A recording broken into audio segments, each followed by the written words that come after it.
Welcome to episode 65 of No Rares Required, a weekly podcast where I cover the top performing commons and uncommons in a color pair or archetype that you can vote on here on YouTube each week. And this week is just the beginning of Murders at Karlov Manor. And so I'll be going over the top performer, which is Boros or Red White. And it is the one that is winning the most games, at least at the first week of Murders at Karlov Manor. The theme on MTG Arena is belligerent, which is to attack with 3 or more creatures, and this archetype is certainly going wide and doing it the best. The secret is out, though, so I suspect this archetype to be overdrafted quickly if you're looking for archetypes to do in the next Arena Open. But I'll start things off as I usually do by quickly going over my draft skeleton. And for those who are listening audio only on Spotify or some sort of podcast website, the broad strategy is to flood the board with cards that create multiple bodies in one card. So cards like Dog Walker, Inside Source, and Person of Interest. Then you finish off your opponent with a board pump like On the Job. And if you don't know what any of these cards are, don't worry, I'll be going into the cards individually. And as far as removal goes, the Shock and Lightning Helix are really nice because they can deal direct damage to your opponent or remove a problematic blocker, while cards like Makeshift Binding can exile while also gaining you 2 life, which can be very handy if you are in a race against another Boros deck. And I try to be majority white so that I don't have a difficult time casting the double pip white on the job. And with that, though, let's cover the cards individually and when I think you should look to take them during a draft. So first, what I like to do when I'm analyzing a archetype is to calculate the total wins created. And I do this by taking the average of the games played win rate and the game in hand win rate on 17 lands, and then subtract the average win rate of all of the users in the archetype and multiply it by the number of games played. And I think this is a nice way of not necessarily filtering just by the top players. You can use it on the full data set, gives you as much information as possible. And basically what we can see here, Dog Walker, top of the list. This is a card that I think is going to be heavily drafted in the next upcoming little bit here because it has been performing incredibly well.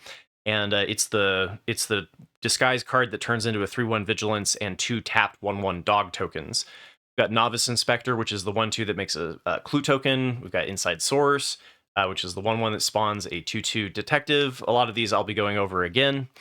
Person of Interest is the 2/2 that gives itself suspect and then also spawns another 2/2, so another multiple rectangles in one card.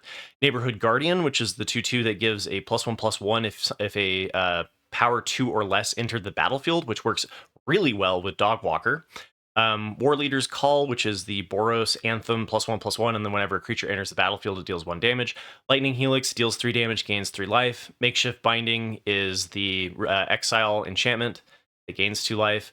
Case of the Gateway Express, all of your creatures deal 1 damage to a target, and then if you attack with 3 or more creatures, it flips and gives all of your creatures +1/+0. It's one of the case enchantments.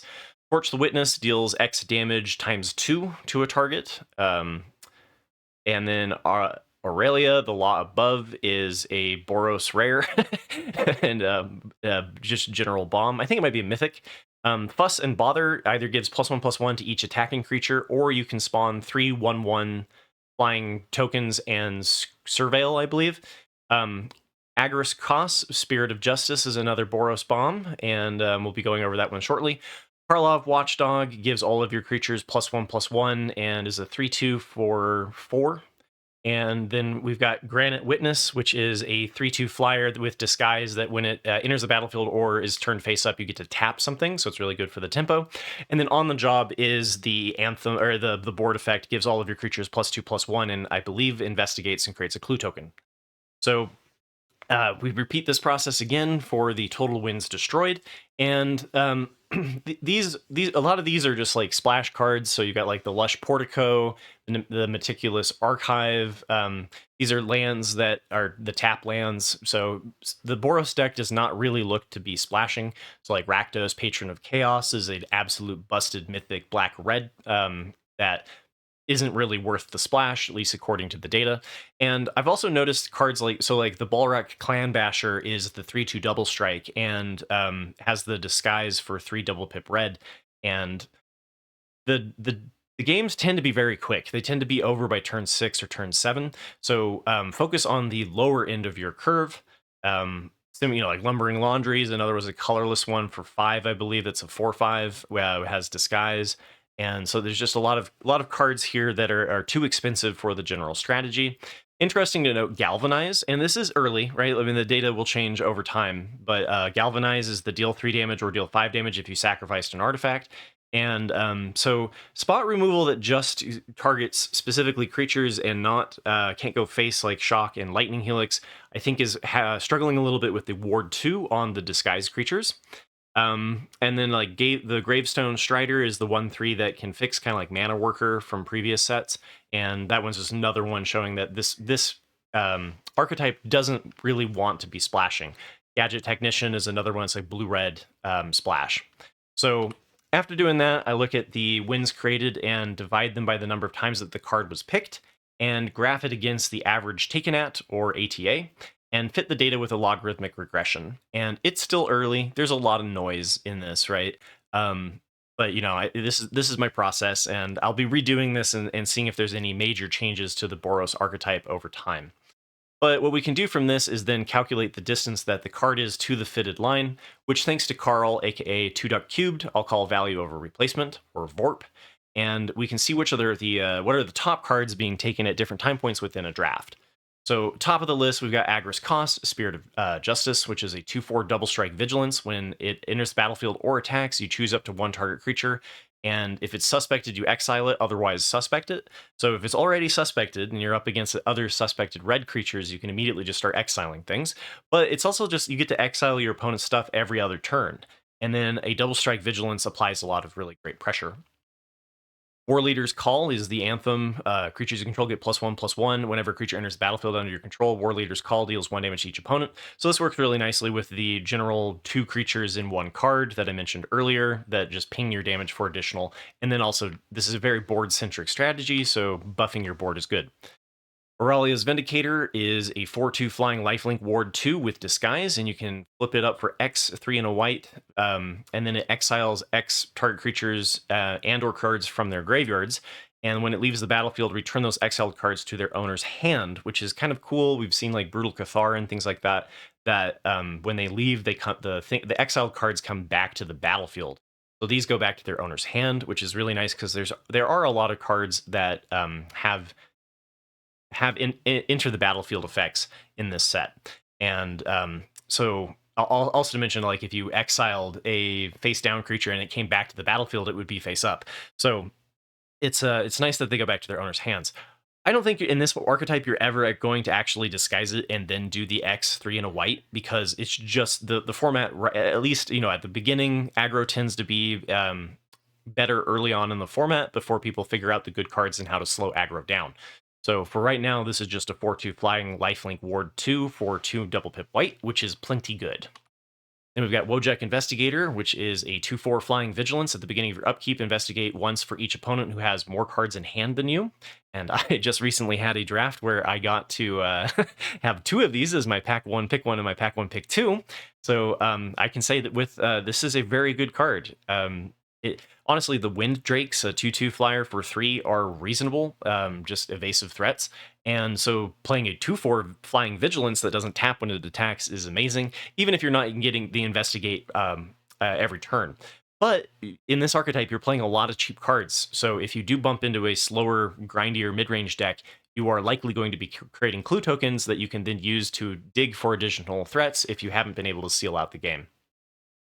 Lamplight Phoenix is 3/3 flying that when it dies, you may exile it and collect evidence 4. And if you do, you return it to the battlefield tapped. So it's a nice recurring threat. I haven't really seen it actually return to the battlefield all that often. I think once so far. But it is still, it's a 3/3 flyer for 3, which is something that this deck is very interested in. And then we've got Pyrotechnic Performer, and this one I'm really excited for to play with. I haven't had the opportunity yet. But you get you can disguise it for the 3 colorless and then flip it up for a disguise of 1 red. And when it or another creature you control is turn faced up, it deals damage equal to its power to each opponent. So not only you can flip this up and hit them for 6 for a very cheap amount. Incinerator of the Guilty, I've had the opportunity to draft twice already in my 4 drafts, and in the one that I had for Boros, the Incinerator of the Guilty never did anything other than be played on turn 6, and then I win on turn 6 anyway, or the opponent scoops.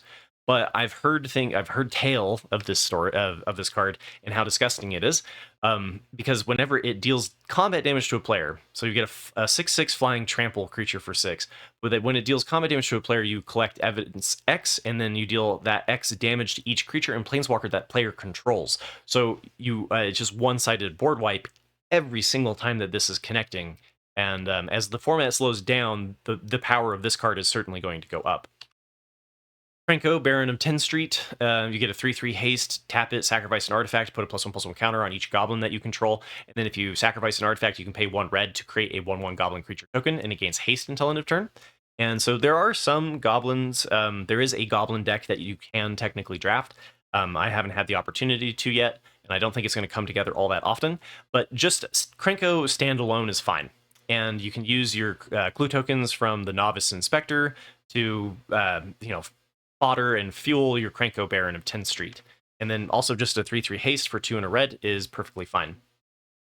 And then last here for the rares, we've got Unyielding Gatekeeper, and this is a 3/2 for 1 and a white with Disguise 1 and a white. And when it is turn face up, exile another target non-land permanent, and if you controlled it, return it to the battlefield tapped. Otherwise, its controller creates a 2/2 white and blue detective creature token. So this is particularly nice for your enter the battlefield effects and blinking your own stuff. And if they have something that is very problematic, you can use it to remove one of their blockers and turn it basically into a 2/2 white and blue detective creature token. Otherwise, you're just playing this out as a 3/2 on for 1 and a white. And I do think there are some times that when you're on the play and you want to just be really aggressive and pressure your opponent, that you are going to play this without disguising it. And notably, the set does feel a little bit heavy on the bombs, especially this early on. You don't usually see that many rares in the kind of value over replacement for picks 1 through 2.5. And so we'll see how the format evolves over time, but it does kind of feel like it might be a little bit of a princely set, where certain rares just negate all of the gameplay that has happened before. Although I don't think it's as princely as some of the sets that we've seen before. Because like Cryptic Coat on 3 is a problem, but I've beaten it twice as long as you have decent enough pressure. So I don't feel like I've bumped into anything where it just like automatically wins you the game yet. So we'll see. As far as value over replacement for 2.5 to 5, this is the more important part because this is like the good commons and the good uncommons, and will kind of direct you into this archetype if you see these cards are around picks 3 and picks 4 and 5. So top of the list here, we've got Dogwalker. This is the top performing uncommon that I was talking about that is going to go into a lot of archetypes because it has the disguise cost of double pip or split cost of red and white, double pipped split mana cost. Anyway, so you can play this out as a 3/1 vigilance. Most of the time, you're not going to want to do that because the real value comes in turning it face up and creating the 2 tapped 1/1 white dog creature tokens. And it's fantastic when your opponent blocks your disguised creature with a 3 toughness creature and you get to like blow them out and create the 2/1/1s and trade. So I expect this one to be basically gone in the next coming weeks. So get on it quickly if you do still see these in your pod. Then we've got Neighborhood Guardian, which is a 1/2 grizzly bear but whenever another creature with power 2 or less enters the battlefield under your control, target creature you control gets +1/+1 until end of turn. So you can go like turn 2 Neighborhood Guardian, turn 3 Disguised Dogwalker, turn 4 flip the Dogwalker, and you get to put 2 +1/+1 counters on something, and then you can play like another 2-drop for 2 or whatever, or have 2 Neighborhood Guardians, right? Play one on turn 4. After, and you get +2/+2 for each one of the 1/1 dog tokens. Anyway, this card applies a ton of pressure against your opponent. We've got good old Lightning Helix, which is deals 3 damage to any target and you gain 3 life for a red and a white. Like I said at the beginning, you can use this to remove a problematic blocker or to just hit your opponent directly. 6-point swing in 2 mana is fantastic, especially in a race. Novice Inspector is a Thraben Inspector reprinted, and it has been performing just as we all thought it would, which is very well. You get a 1/2 that creates a blue token when it enters the battlefield. Then we've got Fuss and Bother. which is the split card. You can choose one side to cast, not both.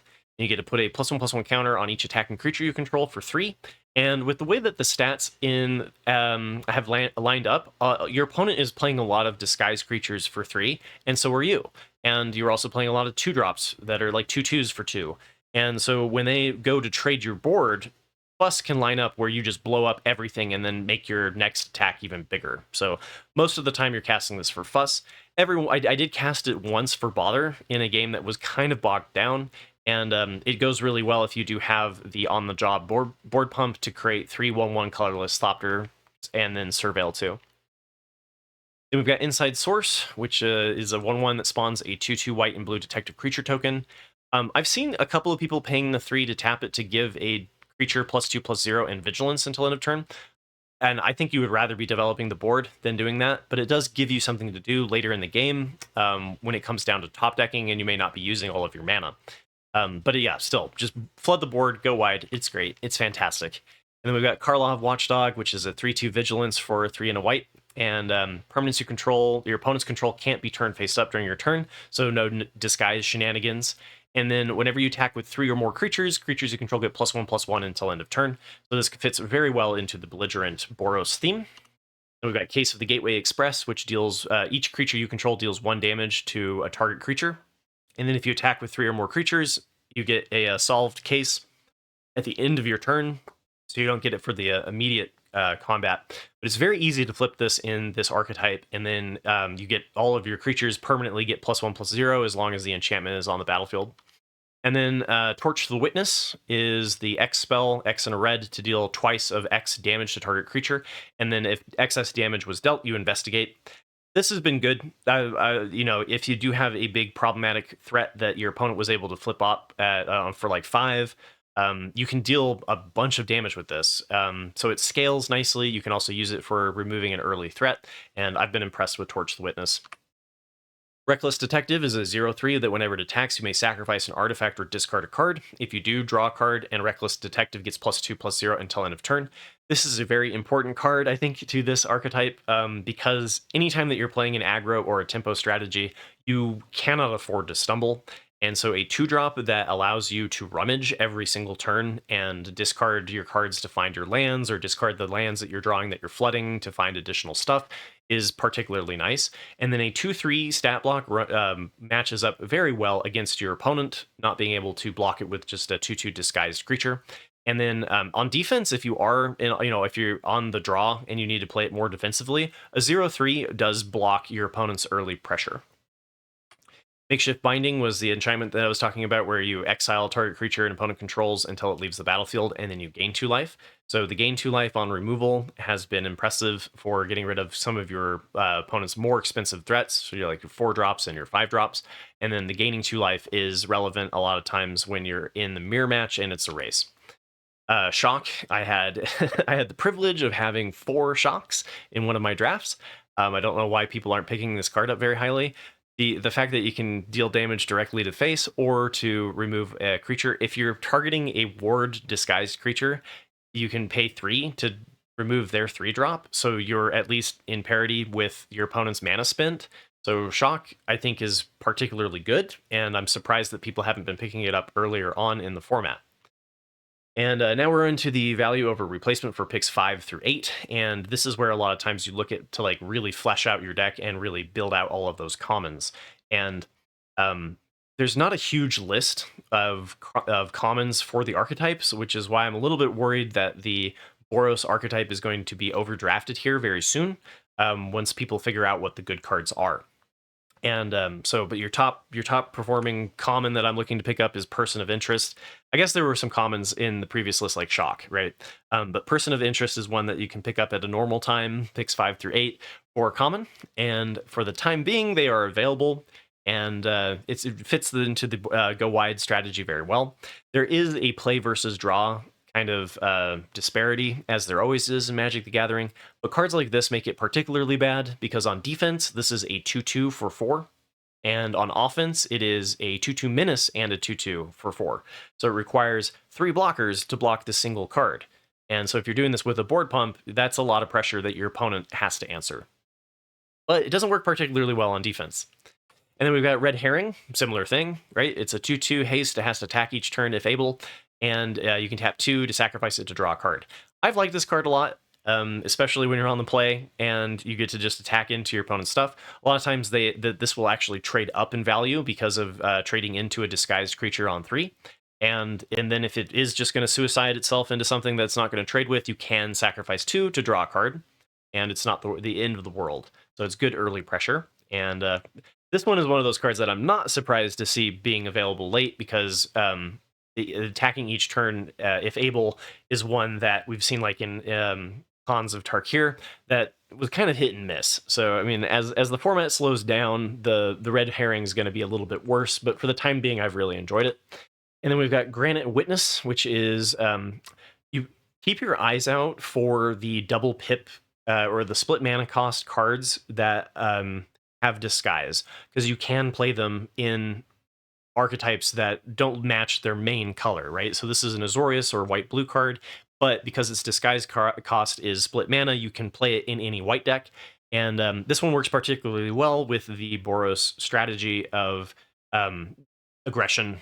You know, you play it as usually as only as a disguised creature. You're not going to be splashing blue for this, and then you flip it up and get to tap one of your opponent's blockers, and then later, you know, you got a 3/2 flying vigilance, which applies a lot of pressure on your opponent.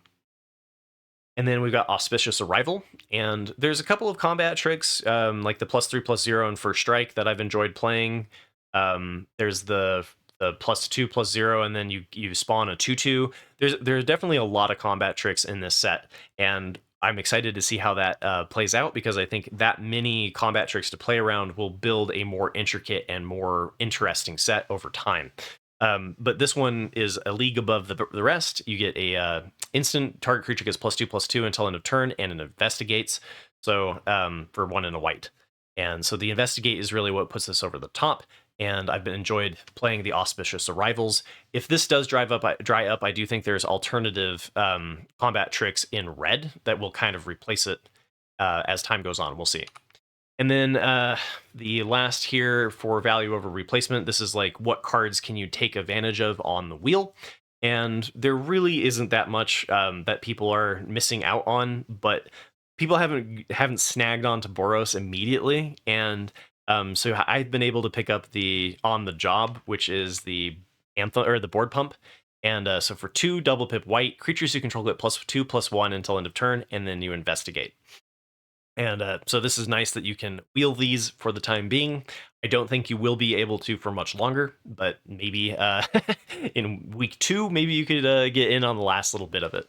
So, you know, if you're watching this for a flashback in the future, I definitely recommend get on that Boros train early. And so next week I'll be covering a archetype of your choice. So remember to place your vote here on YouTube.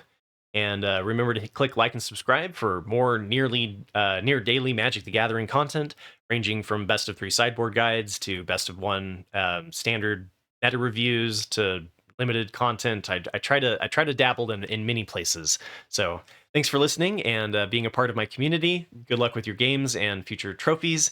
And thank you all for the support. And I'll see you next week.